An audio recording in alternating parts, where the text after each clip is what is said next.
Hello, good evening. എല്ലാ പ്രേക്ഷകർക്കും prime ടൈമിലേക്ക് സ്വാഗതം. ഇന്ന് ഒരുപാട് വിവാദങ്ങൾ കത്തിപ്പടരുന്നുണ്ട്. ഈ ബ്രൂവറി നിയമസഭയിൽ വലിയ ചർച്ചാ വിഷയമായി. മാത്രമല്ല, നിലവാരം കുറഞ്ഞ മരുന്നുകൾ വിതരണം ചെയ്തു, കോവിഡ് കാലത്ത് കാലഹരണപ്പെട്ട മരുന്നുകൾ വിതരണം ചെയ്തു, അങ്ങനെ വിവാദങ്ങൾ ചിലതുണ്ടായി.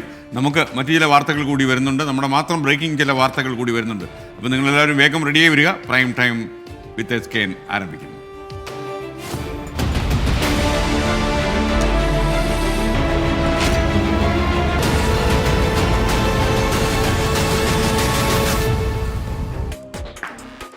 എല്ലാ പ്രിയപ്പെട്ട പ്രേക്ഷകർക്കും ഒരിക്കൽ കൂടി സ്വാഗതം.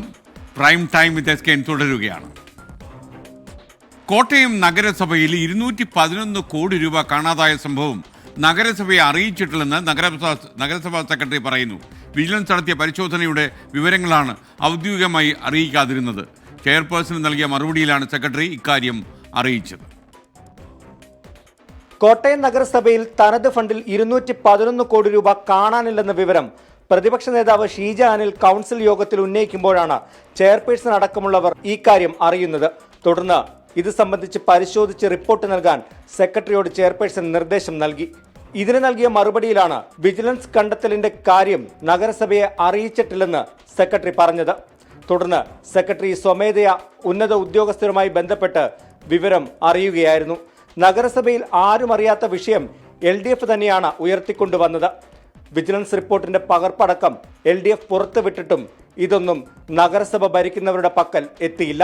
രാഷ്ട്രീയ ആയുധമാക്കാൻ ബോധപൂർവം നഗരസഭയെ അറിയിക്കാതിരുന്നതാണെന്ന ആക്ഷേപം അതുകൊണ്ട് തന്നെ ഭരണപക്ഷം ഉന്നയിക്കുന്നുണ്ട്. ഗുരുതരമായ ക്രമക്കേടുകൾ കണ്ടെത്തിയിട്ടും ഇന്റേണൽ വിജിലൻസിന്റെ റിപ്പോർട്ടിന്മേൽ നടപടികൾ വൈകുന്നത് എന്തുകൊണ്ടെന്ന ചോദ്യവും ഉയരുന്നുണ്ട്. കോട്ടയത്ത് നിന്ന് അരുൺ നീണ്ടൂറിനൊപ്പം ടോബി ജോൺസൺ, 24. കോട്ടയത്ത് നിന്ന് ഈ പ്രശ്നത്തിന്റെ കൂടുതൽ വിവരങ്ങളുമായി ടോബി ജോൺസൺ തത്സമയം ചേരുന്നു. ടോബി, പ്രൈം ടൈമിലേക്ക് സ്വാഗതം. യഥാർത്ഥത്തിൽ നഗരസഭാ സെക്രട്ടറി ഇതുവരെ അറിഞ്ഞില്ല എന്ന് പറയുന്നത് നമ്മളെ വല്ലാതെ അത്ഭുതപ്പെടുന്നു. എന്താണ് കാര്യം, പറയും? തീർച്ചയായിട്ടും SKN ഇത്രയും വലിയൊരു ക്രമക്കേട് ഒരുപക്ഷെ പുതിയ ഒരു സെക്രട്ടറിയാണ്, ഒരുപാട് സെക്രട്ടറിമാർ വന്നു പോയതാണ്, മുൻകാലങ്ങളിൽ നടന്ന ഒരു സംഭവമായതുകൊണ്ട് തന്നെ ഈ സെക്രട്ടറിക്ക് ഇതെല്ലാം അറിയണമെന്ന് ഇല്ല. എന്നിരുന്നാൽ പോലും വർഷാവർഷങ്ങളിൽ ഒരു ഓഡിറ്റ് സംവിധാനം അവിടെയുണ്ട്, ഓഡിറ്റ് നടക്കാറുണ്ട്, ബജറ്റിന് മുമ്പ് ഓഡിറ്റ് നടക്കാറുണ്ട്. എന്നിട്ടും ഇതൊന്നും കണ്ടെത്തിയില്ല, ഈ ക്രമക്കേടൊന്നും കണ്ടെത്തിയില്ല എന്നുള്ളതാണ് അമ്പരപ്പിക്കുന്ന ഒരു കാര്യം. എന്തായാലും സെക്രട്ടറി പറഞ്ഞത് ഇത്തരത്തിൽ ഒരു പരിശോധനയുടെ റിപ്പോർട്ട് അത് ഔദ്യോഗികമായി തനിക്ക് ലഭിച്ചിട്ടില്ല, അത് നഗരസഭയിലേക്ക് ഇന്റേണൽ വിജിലൻസിൽ നിന്നും ലഭിച്ചിട്ടില്ല എന്നാണ് പറഞ്ഞിട്ടുള്ളത്. അതുകൊണ്ട് തന്നെ ഇതിൽ വിശദമായിട്ടുള്ള അന്വേഷണത്തിലേക്ക് നിലവിൽ അദ്ദേഹത്തിന് കടക്കാൻ സാധിച്ചില്ല. മറ്റൊരു കാര്യം കൂടി പറയുന്നത്, കൂടുതൽ കാര്യക്ഷമതയുള്ള അല്ലെങ്കിൽ ഈ അക്കൗണ്ട്സ് ഒക്കെ അറിയാവുന്ന ഉദ്യോഗസ്ഥർ കൂടി വേണം. അങ്ങനെ ഉണ്ടെങ്കിൽ മാത്രമേ ഒരു വിശദമായിട്ടുള്ള പരിശോധനയിലേക്ക് അദ്ദേഹത്തിന് കടക്കാൻ സാധിക്കുകയുള്ളൂ. ചെയർപേഴ്സൺ, അതായത് നഗരസഭാ കൗൺസിലിൽ പ്രതിപക്ഷം ഉന്നയിച്ച ആരോപണത്തെ തുടർന്നാണ് ചെയർപേഴ്സൺ സെക്രട്ടറിയോട് ഇത് സംബന്ധിച്ച് ഒരു വിശദീകരണം ചോദിച്ചത്. അപ്പോഴാണ് സെക്രട്ടറി ഈ ഒരു മറുപടി നൽകി. അതിലാണ് ഈ കാര്യം പറഞ്ഞത്, ഇന്റേണൽ വിജിലൻസിന്റെ റിപ്പോർട്ട് ഔദ്യോഗികമായി നഗരസഭയിൽ ലഭിച്ചിട്ടില്ല എന്നുള്ളത്. ഇതിൽ മറ്റൊരു പ്രധാനപ്പെട്ട കാര്യമുണ്ട്. കഴിഞ്ഞ ഒക്ടോബറിലാണ് ഇത് സംബന്ധിച്ചൊരു റിപ്പോർട്ട് ഈ ഇന്റേണൽ വിജിലൻസ് ജോയിന്റ് ഡയറക്ടർക്ക് നൽകുന്നതും അതിനുശേഷം ജോയിന്റ് ഡയറക്ടർ ഇത് പ്രിൻസിപ്പൽ ഡയറക്ടർക്ക് കൈമാറുന്നതും. ഈ ഒക്ടോബറിൽ കൈമാറിയതിന് ശേഷമാണ് മറ്റൊരു തട്ടിപ്പ്, പെൻഷൻ തട്ടിപ്പ് പുറത്തു വരുന്നത്. 2023 മുതൽ ആരംഭിച്ച പരിശോധനയാണിത്, ഇന്റേണൽ വിജിലൻസിന്റെ പരിശോധനയാണ്. അപ്പോൾ നേരത്തെ തന്നെ ഇത് സംബന്ധിച്ചുള്ള ക്രമക്കേടുകൾ കണ്ടെത്തി അത് കൃത്യമായി ബന്ധപ്പെട്ടവരെ അറിയിച്ചിരുന്നുവെങ്കിൽ പിന്നാലെ വന്ന തട്ടിപ്പുകൾ എടുത്തു പറയേണ്ടത് 3 കോടിയുടെ പെൻഷൻ തട്ടിപ്പ് നഗരസഭയിൽ നടന്നിരുന്നു. അതടക്കം തടയാൻ സാധിക്കുമായിരുന്നെന്നുള്ള ഒരു വാദം കൂടി ഉയർന്നു വരുന്നുണ്ട്. എന്തായാലും വലിയൊരു വീഴ്ച കോട്ടയം നഗരസഭ സംബന്ധിച്ച് UDF ഭരിക്കുന്ന നഗരസഭയിൽ ജോൺസണാണ് വിവരങ്ങൾ നൽകിയത്. കൃപ മാത്യു നാളെ പണിമുടക്കുണ്ടെന്നാണ് ഇതുവരെയുള്ള അറിവ്. രാജ്യത്ത് ഏറ്റവും കൂടുതൽ ചൂട് ഇന്ന് രേഖപ്പെടുത്തിയത് കണ്ണൂരിലാണ്. കേന്ദ്ര കാലാവസ്ഥാ വകുപ്പിൻ്റെ റെക്കോർഡ് പ്രകാരം ഇന്ന് കണ്ണൂർ വിമാനത്താവളത്തിൽ രേഖപ്പെടുത്തിയത് 37.5 ഡിഗ്രി സെൽഷ്യസ് എന്ന ഞങ്ങളുടെ തിരുവനന്തപുരത്തെ reporter Alex Ram Muhammad report ചെയ്യുന്നു. ഇപ്പോൾ വരുന്നൊരു വാർത്തയാണ്. എറണാകുളം കുന്നത്ത് നാട്ടിൽ വീട്ടമ്മയെ കിടപ്പുമുറി മരിച്ച നിലയിൽ കണ്ടെത്തിയ സംഭവം കൊലപാതകമാണ് എന്ന് തെളിയുന്നു. കൊലപാതകമാണെന്ന് ഭർത്താവ് പോലീസിന് മൊഴി കൊടുത്തു. ശ്യാംകുമാർ ടെലിഫോണിൽ ചേരുന്നു കൊച്ചിയിൽ നിന്ന്. ശ്യാം, എന്താണ് ഈ കൊലപാതകത്തിൻ്റെ പിന്നാമ്പുറത്തുള്ള കാര്യം? ഇത് ആദ്യം ആത്മഹത്യയാണെന്നാണോ കരുതിയിരുന്നത്? എന്താണ് ഈ ദുരൂഹതയൊക്കെ മാറിയെന്നാണോ മനസ്സിലാക്കേണ്ടത്? തീർച്ചയായും ഇന്ന് രാവിലെയാണ് കുന്നനാട് സ്വദേശി നിഷയെ വീട്ടിലെ കിടപ്പുമുറിയിൽ മരിച്ച നിലയിൽ കണ്ടെത്തിയത്. ഭർത്താവ് നാസർ തന്നെയാണ് അയൽ വീട്ടിലെത്തി നിഷ വിളിച്ചിട്ട് എഴുന്നേൽക്കുന്നില്ല എന്ന് പറയുകയും ചെയ്തത്. ഇതോടുകൂടി അയൽവാസികൾ പെട്ടെന്ന് വരികയും ഇവരെ ആശുപത്രിയിൽ കൊണ്ടുപോവുകയും ചെയ്തു. അവിടെ ചെല്ലുമ്പോൾ മരിച്ച നിലയിലായിരുന്നു. പിന്നീട് ഭർത്താവിനെ പോലീസ് കസ്റ്റഡിയിൽ എടുത്തിരുന്നു. ഈ ചോദ്യം ചെയ്യലിലാണ് ഭാര്യയെ ശ്വാസം മുട്ടിച്ച് കൊലപ്പെടുത്തിയതാണ് എന്ന് ഇയാൾ മൊഴി നൽകിയത്. പോസ്റ്റ്മോർട്ടം റിപ്പോർട്ടിലും പുലർച്ചെ 2 മണിക്കും 4 മണിക്കും ഇടയിൽ മരണം നടന്നുവെന്ന്, കൊലപാതകം ശ്വാസം മുട്ടിച്ചുള്ള കൊലപാതകം നടന്നു എന്നുള്ളതിന്റെ റിപ്പോർട്ടും ലഭിച്ചിരുന്നു. ശ്യാം, ആരാണ് കൊലപാതകി എന്ന് മനസ്സിലാക്കാൻ കഴിഞ്ഞോ? ഭർത്താവ് തന്നെയാണ് ഇവരെ കൊലപ്പെടുത്തിയിരിക്കുന്നത്. ഇയാൾക്ക് ചില മാനസിക പ്രശ്നങ്ങൾ ഉള്ളതായി പറയുന്നുണ്ട്. ഓക്കെ ശ്യാം, ഈ ശബ്ദത്തിൽ എന്തോ ഒരു ചെറിയ പ്രശ്നമുണ്ട്. പിന്നീട് നമുക്ക് വിശദമായി സംസാരിക്കാൻ കഴിയുമെന്ന് വിശ്വസിക്കുന്നു. മറ്റൊരു വാർത്തയിലേക്ക്. മലപ്പുറത്ത് പോലീസ് ഉദ്യോഗസ്ഥനെ ക്വാർട്ടേഴ്സിൽ തൂങ്ങി മരിച്ച നിലയിൽ കണ്ടെത്തി. അത് ഇപ്പോൾ വന്നൊരു വാർത്തയാണ്. MSP മേൽമുറി ക്യാമ്പിലെ ഹവിൽദാർ കോഴിക്കോട് കുന്ദമംഗലം സ്വദേശി സച്ചിനെയാണ് മരിച്ച നിലയിൽ കണ്ടെത്തിയത്. വിപിൻ സി വിജയൻ മലപ്പുറത്ത് നിന്നും ടെലഫോണിൽ. വിപിൻ, പ്രൈം ടൈമിലേക്ക് താങ്കൾക്കും സ്വാഗതം. പറയൂ വിശദാംശങ്ങൾ. Thank you K N. Malappuram MSP Melmuri ക്യാമ്പിലെ ഹവീൽദാറായ സച്ചിനെയാണ് ഏകദേശം ഒരു 6:30 ആത്മഹത്യ ചെയ്ത നിലയിൽ ഇപ്പോൾ കണ്ടെത്തിയിരിക്കുന്നത്. ഭാര്യ പുറത്തുപോയി ക്വാർട്ടേഴ്സിലേക്ക് തിരിച്ചെത്തിയ സമയത്താണ് തൂങ്ങി മരിച്ച നിലയിൽ കണ്ടെത്തുന്നത്. ഒപ്പം തന്നെ ഇതൊരു സാമ്പത്തിക പ്രശ്നമാണ് ഈ ഒരു മരണത്തിലേക്ക് നയിച്ചത് എന്നുള്ളതാണ് പ്രാഥമികമായിട്ടുള്ള ഒരു വിവരം പോലീസിൽ നിന്ന് തന്നെ ലഭിക്കുന്നത്. അദ്ദേഹത്തിന് കോഴിക്കോട് കുന്നമംഗലം സ്വദേശിയാണ്. അവിടുത്തെ വീട് അദ്ദേഹം ഇപ്പോൾ അടുത്ത് വിറ്റിരുന്നു. അതിനുശേഷമാണ് ഇപ്പോൾ ക്വാർട്ടേഴ്സിൽ വന്നാണ് താമസം. 1 വയസ്സായിട്ടുള്ള മകനുണ്ട്. ശബരിമല ഡ്യൂട്ടിയിലായിരുന്നു. ഇന്നലെയാണ് ശബരിമല ഡ്യൂട്ടി കഴിഞ്ഞ് തിരിച്ച് MSP ക്യാമ്പിലേക്ക് എത്തിയത്. ഇന്ന് വൈകുന്നേരത്തോടു കൂടിയാണ് ആത്മഹത്യ ചെയ്തിരിക്കുന്നത്. ഇപ്പോൾ മൃതദേഹം ഉള്ളത് മലപ്പുറത്തെ താലൂക്ക് ആശുപത്രിയിലാണ്. കൂടുതൽ വിവരങ്ങൾ ഇതുമായി ബന്ധപ്പെട്ട് അറിഞ്ഞു വരുന്നതേ ഉള്ളൂ. Okay, thank you Vincy Vijayan. മറ്റൊരു പ്രധാനപ്പെട്ട വാർത്ത ഇന്ന് വന്നത് കോവിഡ് കാലത്ത് PPE കിറ്റുകൾ വാങ്ങിക്കൂട്ടിയതിൽ വൻ ക്രമക്കേടുണ്ടായെന്ന് CAGയുടെ റിപ്പോർട്ട് വന്നിരിക്കുന്നു.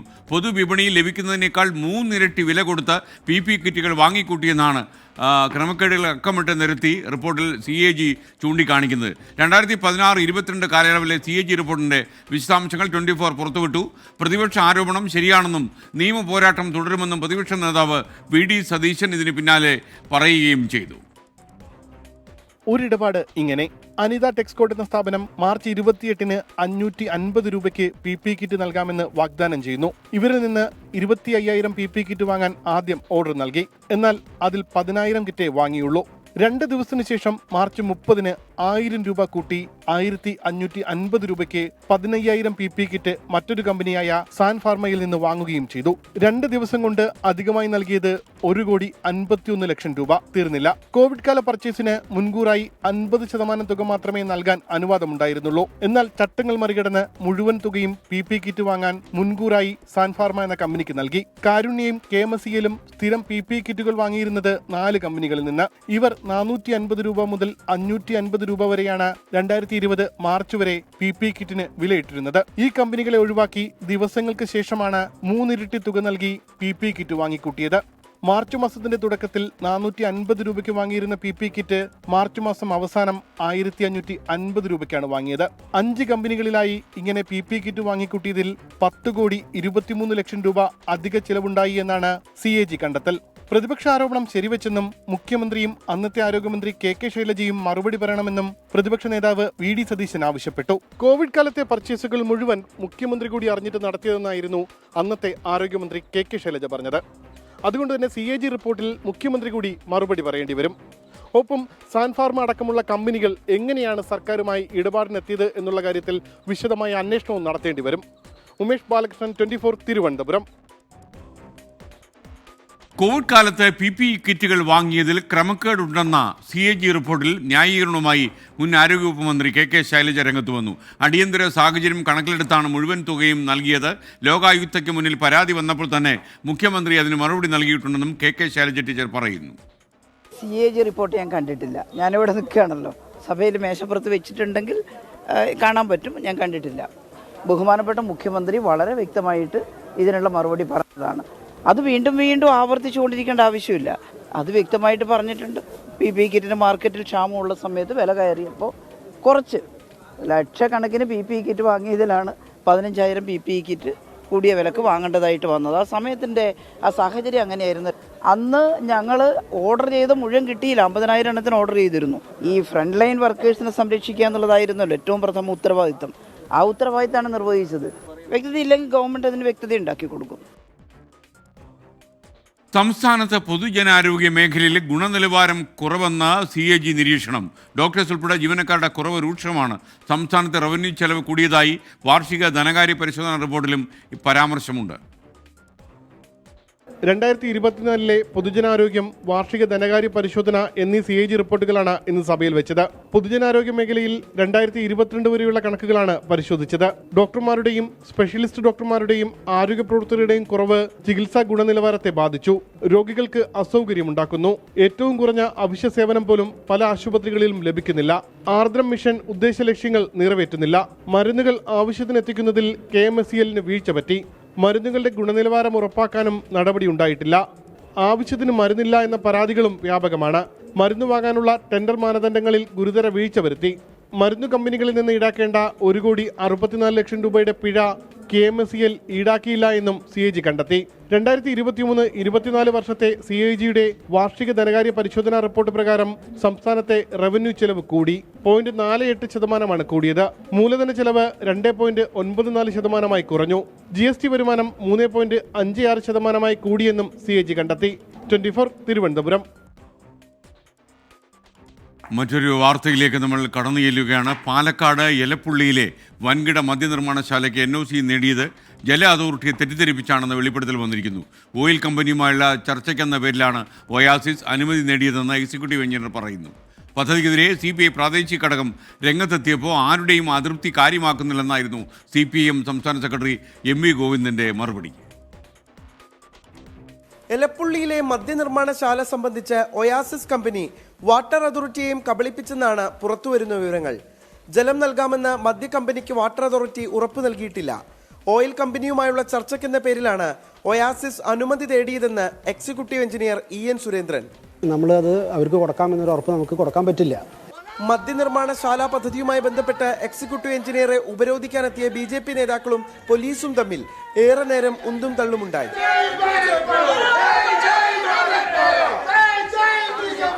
പദ്ധതിക്കെതിരെന്ന് നിലപാട് വ്യക്തമാക്കുകയാണ് CPI പ്രാദേശിക നേതൃത്വം.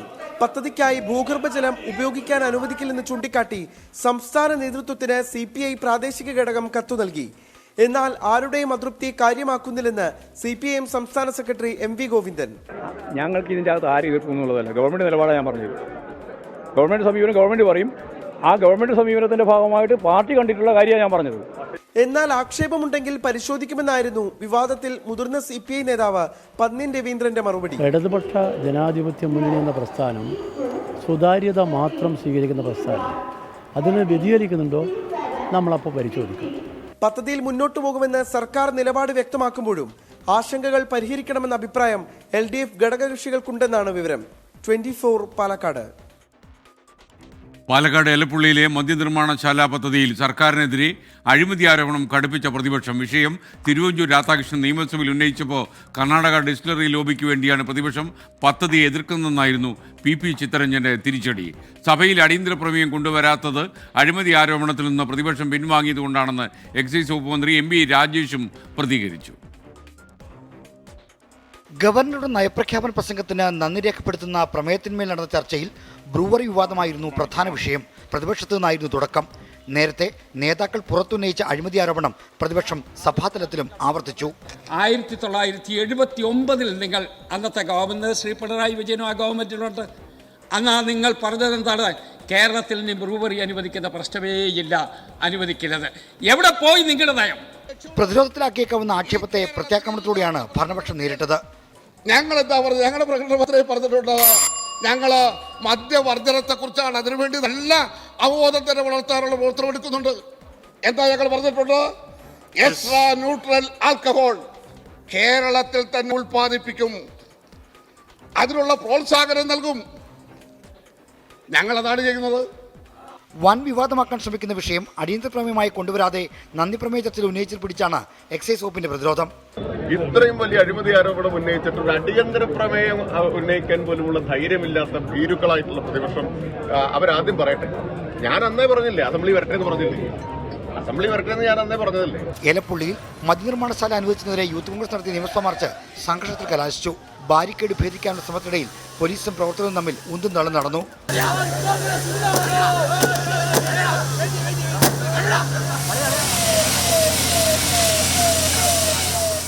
തിരുവനന്തപുരം. എന്തായാലും വരും ദിവസങ്ങളിൽ ബ്രൂവറി കത്തിപ്പടരുമെന്നാണ് തോന്നുന്നത്. കാര്യം മദ്യം ഉപയോഗിക്കാതെ തന്നെ മദ്യപിക്കാത്ത ആളുകൾക്ക് വേണ്ടി നിലകൊള്ളുന്നു എന്ന് പറയുന്നവർ തന്നെ മദ്യത്തെ പ്രോത്സാഹിപ്പിക്കുന്ന മറ്റൊരു ഉദാഹരണം.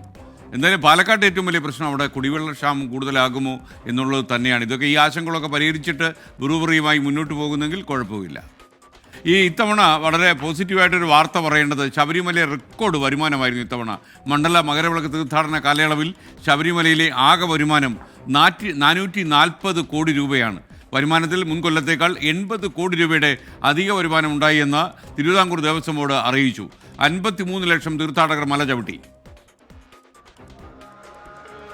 2 മാസത്തിലധികം നീണ്ട തീർത്ഥാടന കാലം സമാപിച്ചപ്പോൾ പ്രതീക്ഷിച്ചതിലും വലിയ വർധനവാണ് വരുമാനത്തിലുണ്ടായത്. മണ്ഡല മകരവിളക്ക് കാലത്ത് 52.48 ലക്ഷം തീർത്ഥാടകർ ദർശനം നടത്തി. 192 കോടി രൂപയാണ് അരവണ വിൽപ്പനയിലൂടെ കിട്ടിയത്. 50 കോടിയുടെ അധിക വിൽപ്പന. കാണിക്ക ഇനത്തിൽ 126 കോടി ലഭിച്ചു. കഴിഞ്ഞ വർഷത്തേക്കാൾ 50 കോടിയുടെ വർധനവ്. ദേവസ്വം ബോർഡിന്റെ ആകെ വരുമാനം 440 കോടി രൂപ. കഴിഞ്ഞ വർഷത്തെ പോരായ്മകൾ മുൻകൂട്ടി പരിഹരിച്ചതും പരിചയസമ്പന്നരായ പോലീസുകാരെ ഡ്യൂട്ടിക്ക് നിയോഗിച്ചതും തീർത്ഥാടനം സുഗമമാക്കി. 1 മാസത്തിനുള്ളിൽ റോപ്വേ പദ്ധതി നിർമ്മാണം തുടങ്ങും. പ്രായാധിക്യവും അസുഖങ്ങളുള്ള തീർത്ഥാടകരെയും റോപ്വേയിൽ പോകാൻ അനുവദിക്കും. പദ്ധതി യാഥാർത്ഥ്യമാകുന്നതോടെ ശബരിമലയിൽ ഡോളി നിർത്തലാക്കുമെന്നും മന്ത്രി. സന്നിധാനത്തിലേക്ക് ഇപ്പോൾ അവിടെ ചെല്ലുന്ന ഒരാൾക്ക് കാണാൻ കഴിയുന്നത് 150 കിലോ ഉള്ള ഒരാളിനെ 4 പേര് കൂടി ചുമന്നുകൊണ്ട് പോകുന്ന പഴഞ്ചൻ കാലഘട്ടത്തിൻ്റെ ഒരു അവശിഷ്ടം കാണുമ്പോൾ നമുക്കെല്ലാം മാനസികമായ ഒരു പ്രയാസമുണ്ട്. ഞാൻ ആദ്യം ചെന്നപ്പോൾ എനിക്ക് ഫീൽ ചെയ്തൊരു കാര്യമാണ്, 1 മാസത്തിനുള്ളിൽ ആ റോപ്വേയുടെ നിർമ്മാണ പ്രവർത്തനത്തിന് ശിലയിടാൻ കഴിയുന്ന അഭിമാനകരമായ ഒരു സാഹചര്യം ഉണ്ടാവും എന്ന കാര്യം സന്തോഷ വാർത്ത നിങ്ങളെ അറിയിക്കുകയാണ്. ശബരിമല തീർത്ഥാടന സീസൺ കാലയളവിൽ വിവിധ പ്രവർത്തനങ്ങൾക്ക് നേതൃത്വം നൽകിയ ഉദ്യോഗസ്ഥരെ ദേവസ്വം മന്ത്രി തിരുവനന്തപുരത്ത് ആദരിച്ചു. 24 തിരുവനന്തപുരം. തോമസ് കുട്ടി കലഞ്ഞൂർ പറയുന്നു, SKN തിരുവഞ്ചൂരിൻ്റെ ആകാശപാത ഞാൻ ഇന്നലെ കോട്ടയത്ത് പോയപ്പോൾ കണ്ടു. മനസ്സ് നിറഞ്ഞോ? അത് കുറച്ച് കാലമായിട്ട് അത് വിവാദത്തിൻ്റെ നടുവിലാണ് ഈ ആകാശപാത. ചില പ്രേക്ഷകർക്ക് ചോദിക്കുന്നു, നാളെ പണിമുടക്കുണ്ടോ? ഉണ്ടല്ലോ. നാളത്തെ സർക്കാർ ജീവനക്കാരനെ പണിമുടക്കിനെ ചൊല്ലി CPI CPM അനുകൂല സർവീസ് സംഘടനകൾ തമ്മിൽ നല്ല പോര് തുടങ്ങി.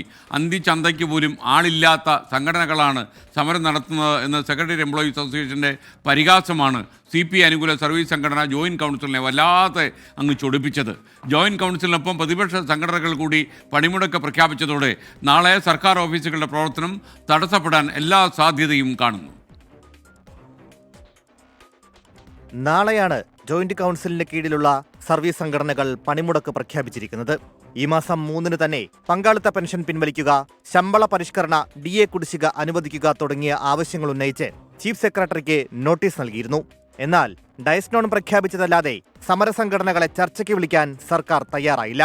ഭരണമുന്നണിയിലെ കക്ഷിയുടെ സർവീസ് സംഘടന തന്നെ സർക്കാരിനെതിരെ സമരം പ്രഖ്യാപിച്ചതോടെയാണ് സെക്രട്ടേറിയറ്റ് എംപ്ലോയീസ് അസോസിയേഷൻ പരിഹസിച്ച് നോട്ടീസ് ഇറക്കിയത്.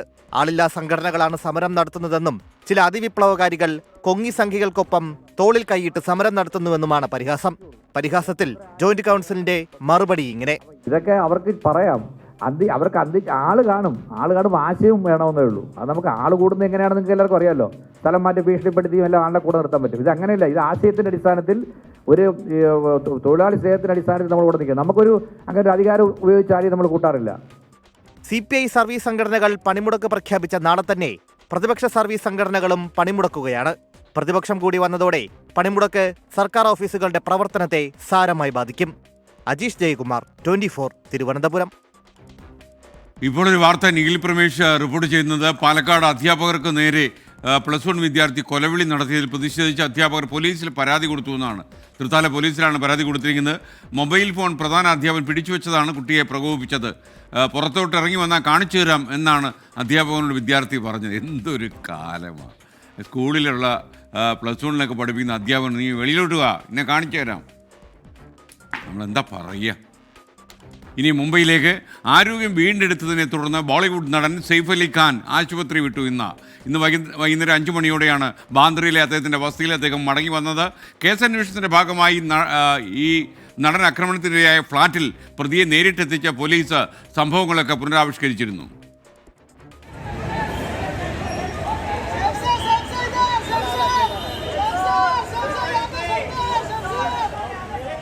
അഞ്ചു ദിവസത്തെ ആശുപത്രിവാസത്തിനു ശേഷമാണ് സെയ്ഫ് അലി ഖാൻ മടങ്ങിയത്. തന്റെ സ്ഥിരം വസതിയായ ഫോർച്യൂൺ ഹൈറ്റ്സിലേക്കാണ് താരമെത്തിയത്. കയ്യിലും കഴുത്തിലും ചെവിക്കു പുറകിലും ബാൻഡേജ് കാണാം. ആരാധകരെ സെയ്ഫ് അഭിവാദ്യം ചെയ്തു. നേരം പുലരും മുൻപായിരുന്നു തെളിവെടുപ്പ്. പ്രതിയെ ആദ്യം ബാന്ദ്ര റെയിൽവേ സ്റ്റേഷനിലെത്തിച്ചു. അവിടെ നിന്ന് നടന്റെ ഫ്ളാറ്റിലേക്ക്. ഫയർ എക്സിറ്റ് ഗോവണി വഴി 7ാം നിലയിലെത്തിയെന്നും അവിടെ നിന്ന് പൈപ്പ് വഴി കയറിയെന്നുമാണ് പ്രതിയുടെ മൊഴി. അക്കാര്യങ്ങളാണ് പോലീസ് പുനരാവിഷ്കരിച്ചത്. തുടർന്ന് നടനുമായുണ്ടായ സംഘർഷം പുനരാവിഷ്കരിച്ചു. ഗോവണി, കുളിമുറിയുടെ ജനൽ, പൈപ്പ് എന്നിവിടങ്ങളിൽ നിന്നും പ്രതിയുടെ 19 വിരലടയാളങ്ങൾ ലഭിച്ചിട്ടുണ്ട്. ഇത് നിർണായക തെളിവാകും.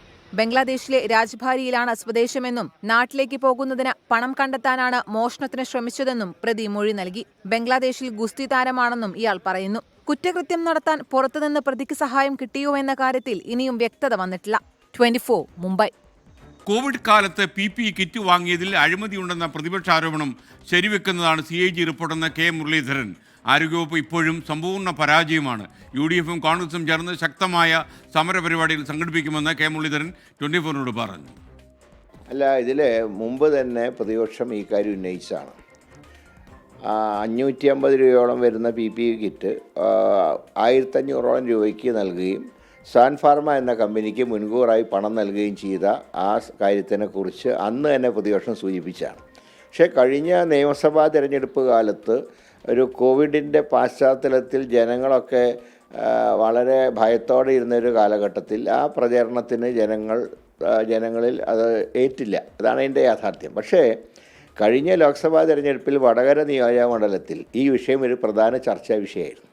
അതുകൊണ്ട് തന്നെയാണ് കഴിഞ്ഞ ലോക്സഭയിൽ വടകരയിൽ ഇത്രയും വോട്ടിന് UDF ജയിച്ചതിൽ ഒരു പ്രധാന സംഭവങ്ങളിലൊന്ന് ഈ PPE കിറ്റ് വിവാദം തന്നെയാണ്. എത്രയോ ഇരട്ടി വില കൊടുത്തുകൊണ്ട് ഒരു കമ്പനിക്ക്, സാൻ ഫാർമ എന്ന കമ്പനിക്ക് കൊള്ളലാഭം ഉണ്ടാക്കാൻ സർക്കാർ കൂട്ടുനിന്നു എന്നുള്ള ആരോപണം വടകരയിലെ ജനങ്ങൾ കഴിഞ്ഞ തവണ തന്നെ. അതുകൊണ്ടാണ് ടീച്ചർക്കെതിരെ ഇത്രയും ശക്തമായിട്ടുള്ള ഒരു ജനമുന്നേറ്റം വടകരയിൽ ഉണ്ടായതിൽ ഒരു പ്രധാന കാരണം ഇത് തന്നെയാണ്. അപ്പോൾ കോവിഡ് കാലത്ത് ജനം മുഴുവൻ, ലോകം മുഴുവൻ കോവിഡിൻ്റെ ഒരു ഭയാശങ്കയിൽ നിന്ന കാലത്ത് ഒരു കൊള്ളലാഭം എടുത്ത ഈ സർക്കാരിൻ്റെ പൂർണ്ണ ഉത്തരവാദി മുഖ്യമന്ത്രി പിണറായി വിജയനും അദ്ദേഹമാണ് ഈ കേസിൽ 1ാം പ്രതി. 2ാം പ്രതി അന്ന് ആരോഗ്യമന്ത്രിയായിരുന്ന ശൈലജ ടീച്ചറാണ്. ആരോഗ്യവകുപ്പ് ഇപ്പോൾ സമ്പൂർണ്ണ പരാജയത്തിൽ കലാശിച്ചിരിക്കുകയാണ്.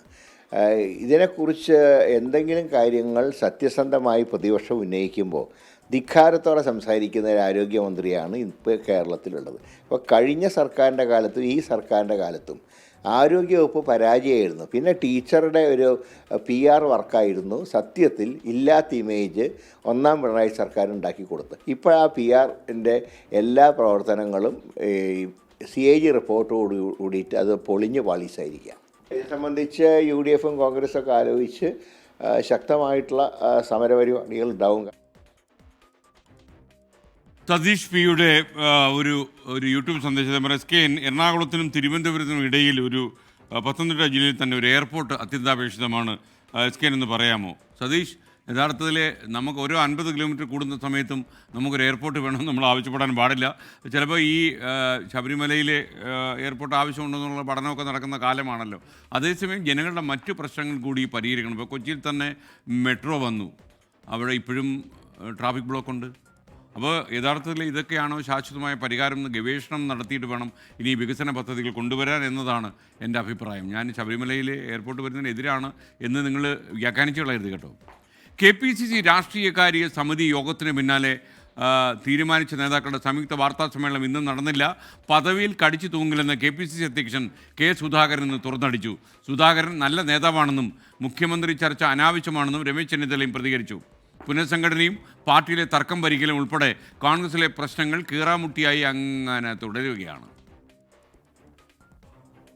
KPCC രാഷ്ട്രീയകാര്യ സമിതി യോഗത്തിൽ തർക്കങ്ങൾ ഏറെയുണ്ടായി. പക്ഷേ ഐക്യ സന്ദേശം പുറത്തറിയിക്കണമെന്നായിരുന്നു ഒടുവിലെ തീരുമാനം.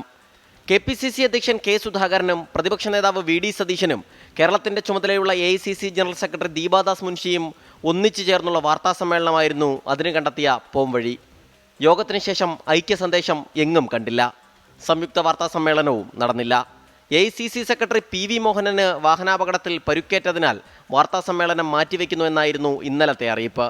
ഉച്ചവരെ നേതാക്കൾ തിരുവനന്തപുരത്തുണ്ടായിരുന്നു. അപകടം കാരണമാക്കി വാർത്താസമ്മേളനത്തിൽ നിന്ന് ഒഴിഞ്ഞതെന്ന് ഉറപ്പ്. ഇനി എന്നതും തീരുമാനമായില്ല. KPCC അധ്യക്ഷ പദവിയിൽ കടിച്ചു തൂങ്ങില്ലെന്നായിരുന്നു ഇതിനിടയിലുള്ള K. സുധാകരന്റെ പരസ്യ പ്രതികരണം. എനിക്ക് ഇത് ഒരു വലിയ ആഡംബരവും അലങ്കാരവുമായി വിട്ടുകൊടുക്കില്ല എന്ന വാശിയിലൊന്നും ഞാനില്ല. ആർക്കും AICCക്ക് ഏത് പ്രസിഡന്റിനെയും വെക്കാം. ഞാൻ ആ പ്രസിഡന്റിന് സഹകരണം പിന്തുണ എല്ലാം കൊടുക്കും. എൻ്റെ രാഷ്ട്രീയം CPM-നെതിരെയുള്ള കോൺഗ്രസ് രാഷ്ട്രീയമാണ്. ഇപ്പോൾ നടക്കുന്ന മുഖ്യമന്ത്രി ചർച്ചകൾ അനാവശ്യമെന്നായിരുന്നു രമേശ് ചെന്നിത്തലയുടെ മാധ്യമങ്ങൾക്ക് മുൻപിലുള്ള നിലപാട്. അത് തീർച്ചയായിട്ടും അത് അനാവശ്യം തന്നെയാണ്. അങ്ങനെ ചർച്ചയുടെ ഇപ്പോൾ ആവശ്യമില്ല. ഇപ്പം നമ്മുടെ ശ്രദ്ധ കേന്ദ്രീകരിക്കേണ്ടത് പഞ്ചായത്ത് തെരഞ്ഞെടുപ്പിലാണ്. ഇതിനിടെയാണ് ഓരോ നേതാക്കളെയായി ദീപാദാസ് മുൻഷി നേരിൽ കാണുന്നത്.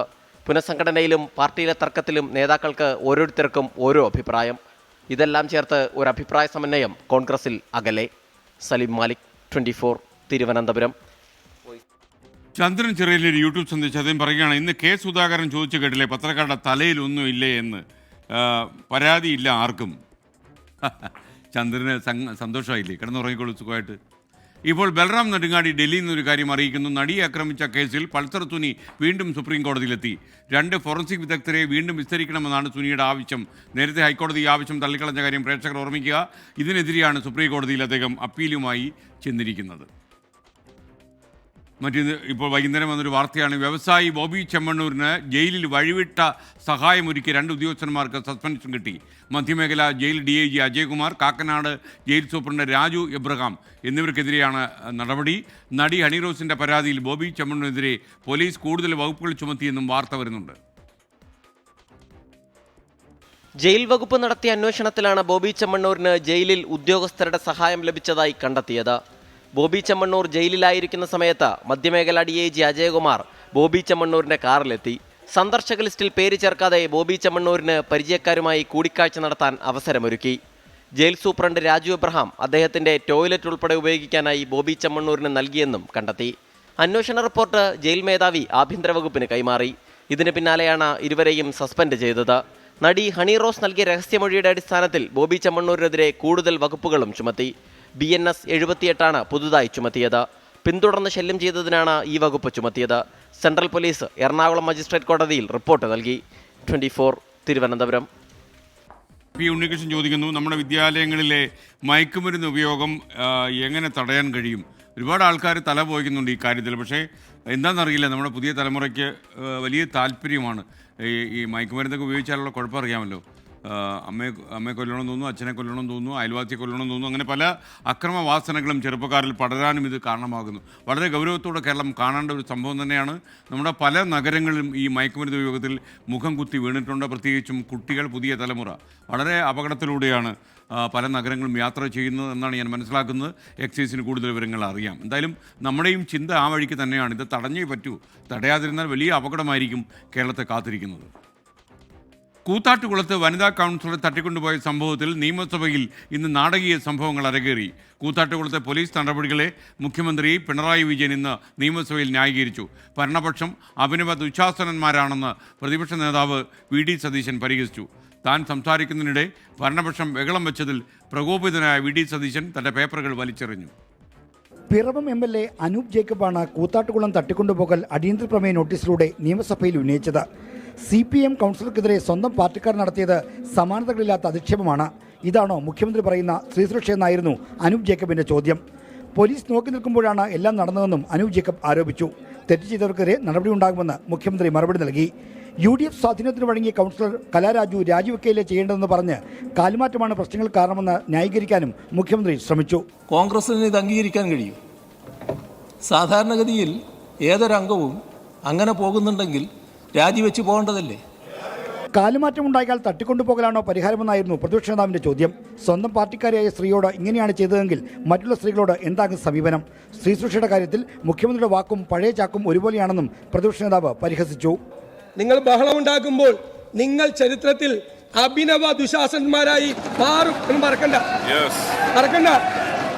പ്രസംഗം ഭരണപക്ഷം ആവർത്തിച്ച് തടസ്സപ്പെടുത്തിയതോടെ പ്രതിപക്ഷ നേതാവ് ക്ഷുഭിതനായി.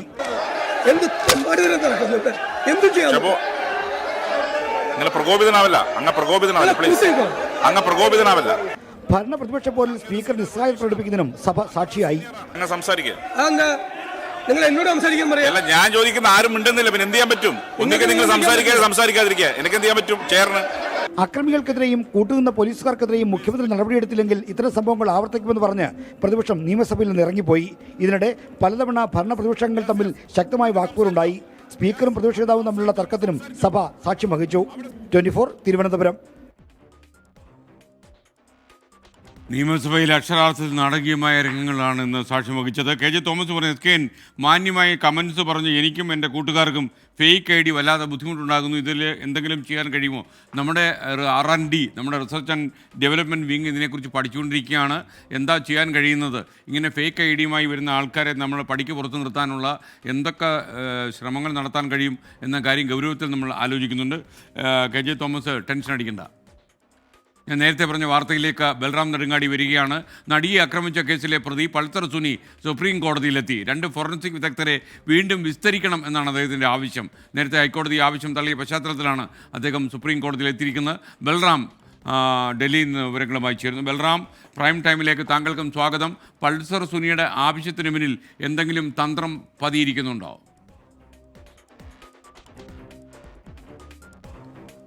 എസ്കെൻ, ഈ പൾസർ സുനി ഇപ്പോൾ സുപ്രീം കോടതിയെ സമീപിച്ചിരിക്കുന്നത് ഈ നടിയെ ആക്രമിച്ച കേസിലെ 2 സാക്ഷികളെ വീണ്ടും വിസ്തരിക്കണമെന്ന് ആവശ്യപ്പെട്ടുകൊണ്ടാണ്. അത് 2 ഫോറൻസിക് വിദഗ്ധരെ വീണ്ടും വിസ്തരിക്കണമെന്നാണ് ആവശ്യം. ഈ സാമ്പിളുകൾ ശേഖരിച്ച doctor, forensic laboratory assistant director എന്നിവരെ വിസ്തരിക്കണമെന്നും നേരത്തെ ഇവരെ വിസ്തരിച്ച സമയത്ത് താൻ ജയിലിലായതിനാൽ അഭിഭാഷകനുമായി ഇക്കാര്യം ആശയവിനിമയം നടത്താൻ കഴിഞ്ഞില്ല എന്നുമാണ് ഇതിന് കാരണമായി ചൂണ്ടിക്കാണിക്കുന്നത്.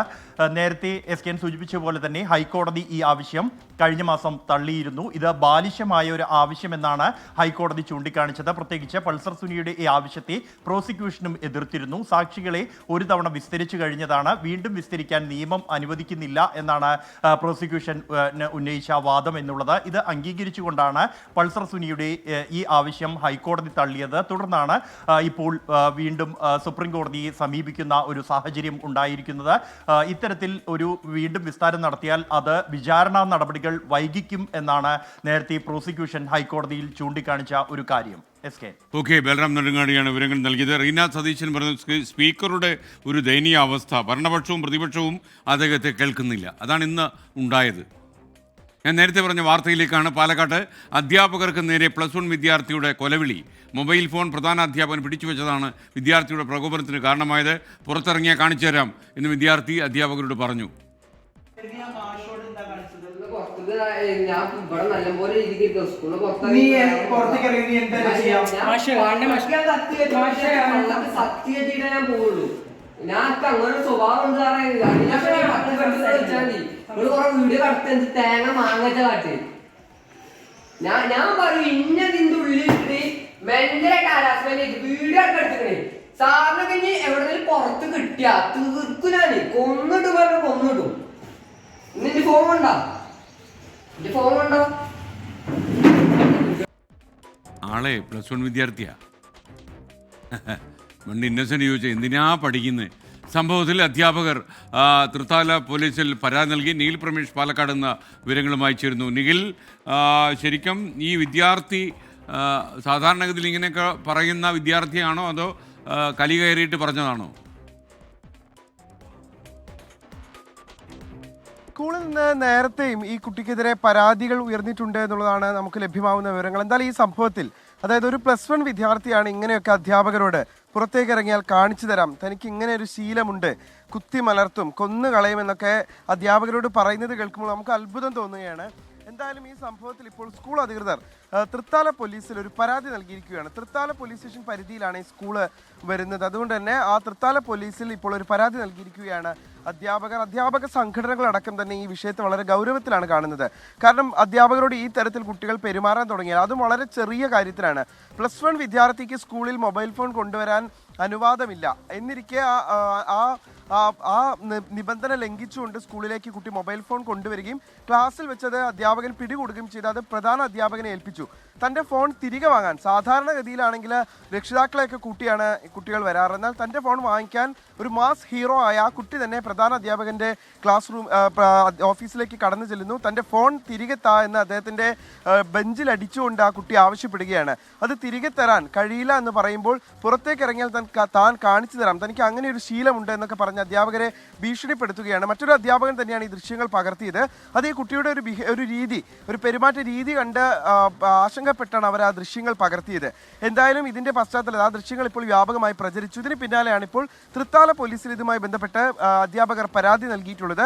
ഈ കുട്ടിയിൽ നിന്ന് ഇത്തരത്തിലുള്ള ഒരു ഭീഷണി സ്വരം, ഒരു കൊലവിളി സ്വരം എന്ന് തന്നെ പറയാവുന്ന തരത്തിലുള്ള ഭീഷണി ഉണ്ടായ പശ്ചാത്തലത്തിലാണ് അധ്യാപകർ ഇപ്പോൾ പരാതി നൽകിയിട്ടുള്ളത്. നേരത്തെയും ഈ കുട്ടിക്കെതിരെ ഇത്തരത്തിലുള്ള സമാനമായിട്ടുള്ള പെരുമാറ്റത്തിന് പരാതികൾ ലഭിച്ചിട്ടുണ്ട് എന്നുള്ളതാണ് അധ്യാപകർ പറയുന്ന കാര്യം.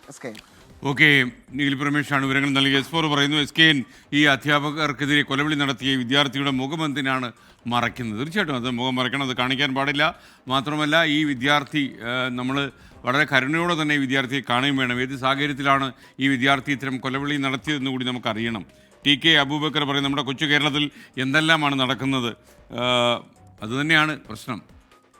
ഛത്തീസ്ഗഡ് ഗാരിയാബന്ദ് ഏറ്റുമുട്ടലിൽ 16 മാവോയിസ്റ്റുകളെ സുരക്ഷാ സേന വധിച്ചു. ഇവരിൽ നിന്ന് ആയുധങ്ങൾ കണ്ടെടുത്തു. മേഖലയിൽ സേനയുടെ തെരച്ചിൽ ഇപ്പോഴും തുടരുകയാണ്. ഛത്തീസ്ഗഡിലെ ഗാരിയാബന്ദ് ജില്ലയിൽ ഇന്നലെ രാവിലെയോടെയാണ് സുരക്ഷാ സേനയും മാവോയിസ്റ്റുകളും തമ്മിലുള്ള ഏറ്റുമുട്ടൽ ആരംഭിച്ചത്. പ്രദേശത്തെ വനമേഖലയിൽ മാവോയിസ്റ്റുകളുടെ സാന്നിധ്യമുണ്ടെന്ന രഹസ്യ വിവരത്തിന്റെ അടിസ്ഥാനത്തിൽ സുരക്ഷാ സേന നടത്തിയ തിരച്ചിലിനിടെയാണ് ഏറ്റുമുട്ടൽ. ഇതുവരെ 16 മാവോയിസ്റ്റുകളെ വധിച്ചു. തലയ്ക്ക് 1 കോടി രൂപ വിലയിട്ടിരുന്ന ചൽപതി എന്ന ജയറാമിനെയും സേന വധിച്ചു. ഇവരിൽ നിന്ന് AK-47, SLR തുടങ്ങിയ മാരകായുധങ്ങളും കണ്ടെടുത്തു. സുരക്ഷാ സേനയുടെ നടപടിയെ കേന്ദ്ര ആഭ്യന്തരമന്ത്രി അമിത്ഷാ പ്രശംസിച്ചു. CRPF-ഉം ഛത്തീസ്ഗഡ് ഒഡീഷ പോലീസും സംയുക്തമായി നടത്തിയ ദൗത്യത്തിലാണ് മാവോയിസ്റ്റുകളെ വധിച്ചത്. ഈ വർഷം ഇതുവരെ 40ഓളം മാവോയിസ്റ്റുകളെയാണ് സുരക്ഷാ സേന വധിച്ചത്. 24 ഡൽഹി. സെയ്തലി പറയുന്നത്, പഴയ കാലത്ത് അധ്യാപകന്മാരെ എല്ലാ കുട്ടികൾക്കും പേടിയായിരുന്നു. അധ്യാപകൻ്റെ കയ്യിൽ വടിയുണ്ടായിരുന്നു. ഇന്ന് വടിയെടുത്തു കഴിഞ്ഞാൽ വേറെ പ്രശ്നമാകും, ക്രിമിനൽ കുറ്റമായിട്ടത് മാറും. അപ്പോൾ അതൊക്കെ ഒരു ഗുഡ് ഓൾഡ് ഡേയ്സ് എന്ന് മാത്രം ഓർമ്മിക്കുക. ഇനി മറ്റൊരു വാർത്തയിലേക്ക്. കാട്ടാനാക്രമണത്തിൽ കൊല്ലപ്പെട്ട ചോലനായ്ക്കർ വിഭാഗത്തിലെ മണിയുടെ കുടുംബം മലയിറങ്ങി. വനംവകുപ്പ് നൽകിയ നെടുങ്കയത്തെ ഫോറസ്റ്റ് ക്വാർട്ടേഴ്സിലാണ് ഇനി താമസം. വനംവകുപ്പിൻ്റെ താൽക്കാലിക വാച്ചർ ജോലിയിലേക്ക് മണിയുടെ ഭാര്യ മാതി പ്രവേശിക്കുകയും ചെയ്തു.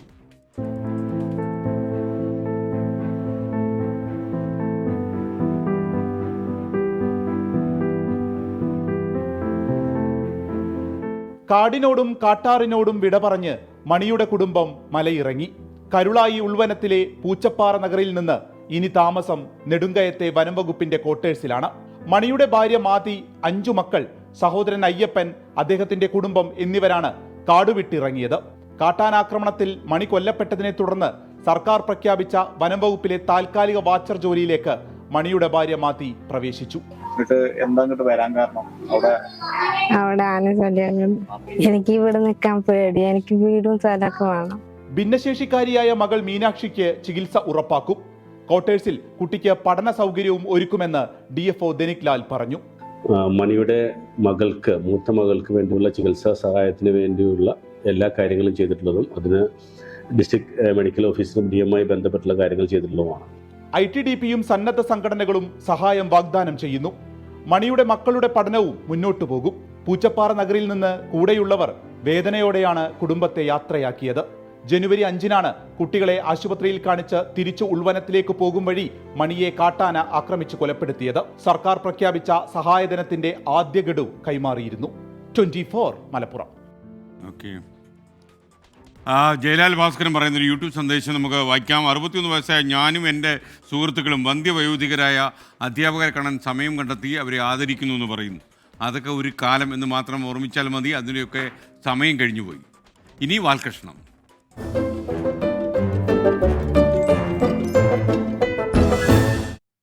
നമുക്കറിയാം പാലക്കാട്ടെ മദ്യനിർമ്മാണശാല പദ്ധതിയിൽ വിവാദങ്ങൾ തുടരുകയാണ്. എലപ്പുള്ളിയിലെ CPI പദ്ധതിയുമായി ബന്ധപ്പെട്ട് ആശങ്ക പ്രകടിപ്പിച്ചപ്പോൾ ഇതിനെക്കുറിച്ച് ആരോടൊക്കെയോ ചർച്ചകൾ നടത്തിയതെന്ന കാര്യത്തിൽ പലർക്കും സംശയമുണ്ടായി. എന്നാൽ ആവശ്യമായ വെള്ളം സംഭരിക്കാനുള്ള ആശയവുമായി MV ഗോവിന്ദൻ മാസ്റ്റർ തന്നെ രംഗത്ത് വന്നു. MV ഗോവിന്ദൻ്റെ ആശയങ്ങൾ CPIക്കാർക്ക് ബോധ്യമാകുമോ അതോ ഒയാസിസ് കമ്പനിക്ക് ഗുണമാകുമോ? അഫ്സലിൻ്റെ വാൽകൃഷ്ണൻ. അല്ലെങ്കിലും പാലക്കാട് ഇത്രയും വലിയൊരു സംഭവം വരുമ്പോൾ ബ്രാഞ്ച് തലത്തിൽ ഒരു ചർച്ചയൊക്കെ വേണ്ടേ? ആരോടും മിണ്ടാതെ തുടങ്ങിയ ഇതന്നെയൊക്കെ ഒരവസ്ഥ. ഞാൻ അന്നേ പറഞ്ഞില്ല. ആരോട് പറഞ്ഞു എന്ന്? എന്നിട്ടാണോ ഇവരൊക്കെ ഈ പ്രശ്നം ഉണ്ടാക്കണേ? ആരും അറിഞ്ഞിട്ടില്ലല്ലേ? അന്നൊന്നും പറഞ്ഞിട്ടില്ല. എന്തോ ചിക്കില് കിട്ടുന്ന കേസായതുകൊണ്ടല്ലേ നിങ്ങൾ മാറ്റി നിർത്തിക്കാണ്ട് ഒറ്റക്ക് സംസാരിച്ചത്? എണ്ണി മറുപടി കൊടുക്കാം. നമ്മളിത് ഇങ്ങനെ ചോദിച്ചാൽ നേതാക്കന്മാർക്ക് ഒരു വില ഉണ്ടാവില്ല. ചോദിക്കേണ്ട രീതി വേറെയാണ്. മറ്റോരെ രംഗത്തിറക്കാം. ആശങ്ക തീർത്തു കൊടുക്കണം എന്നുള്ളത് CPIയുടെ നിർബന്ധമായ ഒരു ആവശ്യമാണ്. അത് കണ്ടോ, നമ്മുടെ ഒപ്പമുള്ളവരും രംഗത്തിറങ്ങി. ഇനിയിപ്പോൾ എന്താ ചെയ്യുക? രാഷ്ട്രീയ ദുഷ്ടലാക്കാണ് ഇതിന്റെ പിന്നിലുള്ളത്. വേറെ ഒരു കാര്യവും ഇതിന്റെ പിന്നിലില്ല. അങ്ങനെ പറഞ്ഞ് ഒഴിവാല് നടക്കൂല സഖാവേ. നിങ്ങൾക്ക് അവിടുത്തെ വെള്ളത്തിന്റെ പ്രശ്നം അറിയാത്തതുകൊണ്ടാണ്. ഏലപ്പള്ളി പ്രദേശം എന്ന് പറഞ്ഞാൽ ജലദൗർലഭ്യം കൂടുതലുള്ള സ്ഥലമാണ്. സഖാവ് കേട്ടില്ലേ? എഞ്ചിനീയറെ പറഞ്ഞ് പറ്റിച്ചതുപോലെ CPIക്കാരെ പറ്റിക്കൽ നടക്കൂല. അങ്ങനെ ഒരു റിപ്പോർട്ട് നമുക്ക് അവർക്ക് കൊടുത്തിട്ടില്ല. നമ്മൾ കിൻഫ്രാക്ക് പദ്ധതിക്ക് വേണ്ടിയിട്ട് 10 MLD പ്ലാന്റ് അവിടെ പ്രൊജക്റ്റ് വരുന്നുണ്ട്. അതൊന്ന് വേണമെങ്കിൽ സ്പെയർ ചെയ്യാൻ പറ്റും എന്ന് മാത്രമേ നമ്മൾ പറഞ്ഞിട്ടുള്ളൂ. എഞ്ചിനീയറും കൈവിട്ടു. ഇതാണ് പറഞ്ഞത് ആരോടും മിണ്ടാതെ തുടങ്ങിയത് അബദ്ധമായി എന്ന്. അത് വെറുതെ പറഞ്ഞാൽ നിങ്ങൾ വളവളാന്ന് ആരാ പറയണേ? എല്ലാരെയും ഒരുമിച്ച് പറ്റിക്കല് നടക്കുന്നു തോന്നുന്നില്ല സഖാവേ. ജനങ്ങളെ പല രീതിയിൽ തെറ്റിദ്ധരിപ്പിക്കുന്നുണ്ട്. കണ്ടോ, വെള്ളം എവിടുന്ന് കൊടുക്കുന്നു പറഞ്ഞിട്ടില്ലെങ്കിൽ എല്ലാവരും സൈക്കിൾ എടുത്ത് കൂടും. പറഞ്ഞില്ലാന്ന് വേണ്ട. 5 ഏക്കർ സ്ഥലം മുഴുവൻ മഴവെള്ള സംഭരണിക്ക് വേണ്ടി ഉപയോഗിക്കുന്നുള്ളതാണ്. പിന്നെ താൻ ഉദയഗിരി പഞ്ചായത്തിലെന്തോ മഴക്കുഴി പദ്ധതി ഒപ്പിച്ചിരുന്നു കേട്ടല്ലോ. എത്രടയാ? ഓ, അതിന് മാത്രമൊന്നും ഇല്ലെന്നേ. എന്നിട്ട് കുഴികുത്തി തുടങ്ങിയോ? മഴയില്ലാതെ കുഴിയോടെ കുത്താനാ. എന്നാ പിന്നെ ആദ്യം മഴ പെയ്ക്കാനുള്ളൊരു പദ്ധതി തുടങ്ങ്. അത് കൊള്ളാലോ, നോക്കാം. 5 ഏക്കർ മഴവെള്ള സംഭരണിക്ക് ഉപയോഗിച്ചാൽ ഒരു 10 കോടി ലിറ്റർ വെള്ളം മഴവെള്ളം ഓരോ സീസണിലും സംഭരിക്കാം. 10 കോടി ലിറ്ററോ? മഴവെള്ള സംഭരണി എന്ന് പറഞ്ഞാൽ നിങ്ങൾ ചെറിയ ഒരു എന്താ പറയുക, മറ്റേ ടാങ്ക് ഉണ്ടല്ലോ, ആ ടാങ്കിലുള്ള മഴവെള്ള സംഭരണിയല്ല. പിന്നെ നിങ്ങൾ ഇപ്പൊ പറഞ്ഞ പോലെ എവിടെ ഇതിനു മുമ്പ് സംഭരിച്ചിട്ടുള്ളത്? വിസ്മയ പാർക്ക് വരുമ്പോൾ ഇതേപോലെ തന്നെയായിരുന്നു. വലിയ തർക്കമായിരുന്നു. ഇവിടെ വെള്ളം, അന്ന് ഞാൻ അതിന്റെ പ്രസിഡന്റ് ആയിരുന്നു. ഞാൻ പറഞ്ഞു വെള്ളം ഞങ്ങൾ ഉണ്ടാക്കും. അതെങ്ങനെയാന്ന് വെച്ചു. അപ്പോഴാ പറഞ്ഞത് മഴവെള്ള സംഭരണി ഉണ്ടാക്കുന്നു. 8 കോടി ലിറ്റർ വെള്ളം സംഭരിക്കാനുള്ള മഴവെള്ള സംഭരണി അവിടെയുണ്ട്. അത് ഏത് എഞ്ചിനീയർ ഐഡിയ ആണ്? ഒരു എഞ്ചിനീയർ അല്ല, നമ്മൾ തന്നെ ഉണ്ടാക്കിയതാ. അപ്പൊ മാഷ്ക്ക് ആ പണി അറിയാലേ? നോട്ട് ചെയ്ത് നോക്ക്. നോട്ട് ചെയ്തു. ഗോവിന്ദ മാഷപ്പോ മാഷും സെക്രട്ടറി മാത്രമല്ല, എഞ്ചിനീയർ പണി എടുക്കും. ഇപ്പൊ നിലവിലുണ്ട്, വർക്ക് ചെയ്തുകൊണ്ടിരിക്കുക, കുറെ കൊല്ലായി. അപ്പൊ വെള്ള പ്രശ്നം പരിഹരിക്കാൻ ഗോവിന്ദ മാഷ് ജലസംഭരണി ഉണ്ടാക്കും. അതിന് എഞ്ചിനീയർമാരുടെ ആവശ്യം പോലും ഇല്ല. പാർട്ടിക്ക് എഞ്ചിനീയർ പണി എടുക്കാനും അറിയാം. പ്ലാച്ചിമടയിൽ കൊക്കക്കോളയ്ക്കെതിരെ സമരം നടത്തി കൊക്കക്കോള ഫാക്ടറിയെ പൂട്ടിച്ചവരാണ് ഇപ്പോൾ ഇവിടെ ബ്രൂവറിയും ഡിസ്റ്ററിയും തുടങ്ങാനുള്ള നടപടിയുമായി മുന്നോട്ട് വരുന്നത്. ജനങ്ങളെ അണിനിരത്തിക്കൊണ്ട് ഞങ്ങളതിനെ നേരിടും. അന്ന് മാഷ്ക്ക് എഞ്ചിനീയർ പണി അറിയില്ലായിരുന്നു. പിന്നെ കൊക്കക്കോള പൂട്ടിച്ചതിൻ്റെ കുറ്റബോധം തീർക്കാൻ വേണ്ടിയിട്ടാണ് ഇപ്പോൾ പാലക്കാട്ടേക്ക് ഇങ്ങനൊരു കമ്പനി കൊണ്ടുവരുന്നത്. അപ്പോൾ ലാൽ സലാം സഖാക്കളെ.